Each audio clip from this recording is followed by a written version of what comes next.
run and just barely held on in that game. 0-1. And so they know these Astros are coming. Top of the order in Simeon, who's 0 for 2. Well, they also know their own warts too, and the depth of their bullpen has not been their strength. It doesn't mean it can't be tonight for one night in Game 7, but they're going to want to keep their hitting shoes on as long as they can. They felt pretty good when they've had just the top few guys going. Tonight is going to, it's going to test a lot more than the top few guys. But Scherzer leaving the game in the 3rd. And with that being said, don't know how long Montgomery's going to be. A huge player for me to watch right now is Chapman.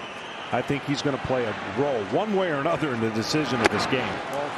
He's either going to come in and be the dominant version and take out some hitters, or it's going to create a little bit more tension and ask Leclerc to pitch multiple innings again. Well, it was a bit of a surprise to see Bruce Bochy stay away from him last night, bring Leclerc in early. And Chapman was just going to be ready if things went off the rails. Green light if Simeon wants it. He'll instead take ball 4. They're 1st and 2nd for Seager.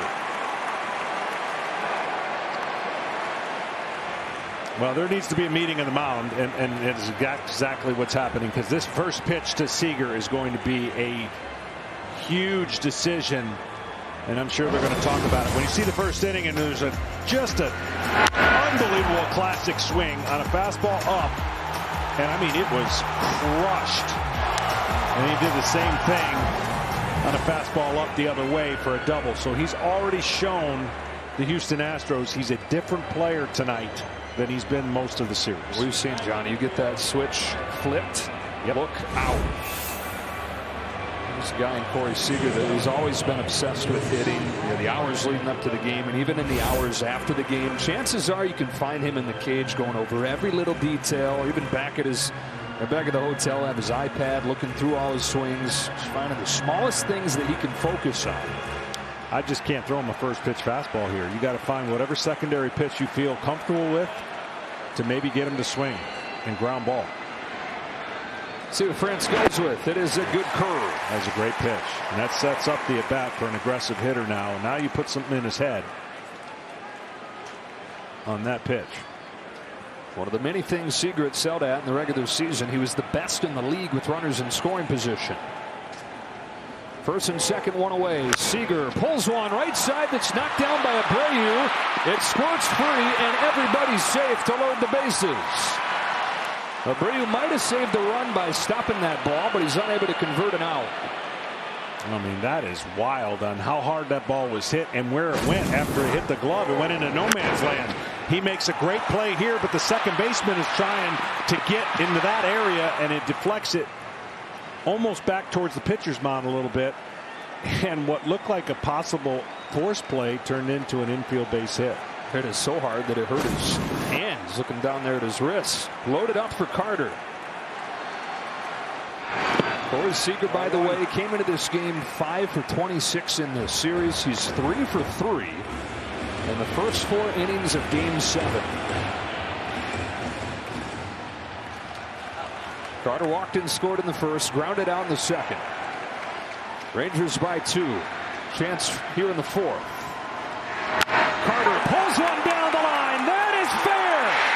The kid comes through. Young's in to score. So is Simeon.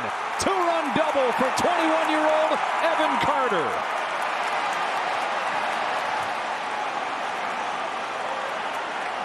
Well, we talked about it. The heartbeat of a 21-year-old. Playing like a veteran with a chance to send his team to the World Series. Would this be the hit that breaks the game wide open in this inning? Sure looks like it. Rangers have taken the runs right back. And now it's Garcia. Man on a mission. Good stop by Maldonado. I am surprised a little bit that they are pitching to him in this situation. The reason they must think they can pitch to him is he's got swing and miss, and they can go for the strikeout.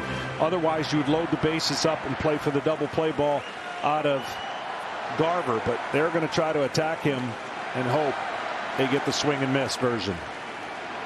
With the infield in, Garcia takes high, and it's 2-0. I wonder at what point they just say, okay, 4 fingers head down there, as the Rangers have done with Alvarez in this series a couple times. How long does Dusty Baker let this go on? Grant's getting hit. His 2-0 is over the plate and grounded through the left side, a base hit. Seager's in. Here comes Carter. He'll score without a throw. Adolis Garcia is 3 for 3 and has knocked in 4. It's 8-2 Texas. Yeah, again, they were pitching to try and strike him out, but you're talking to a total different hitter right now and a man on a mission. And he hit a hanger. Right, what you're supposed to do with the infield drawn in. And now breathing room in a must-win game the Rangers play. This is how they played throughout the year. They add on crooked numbers.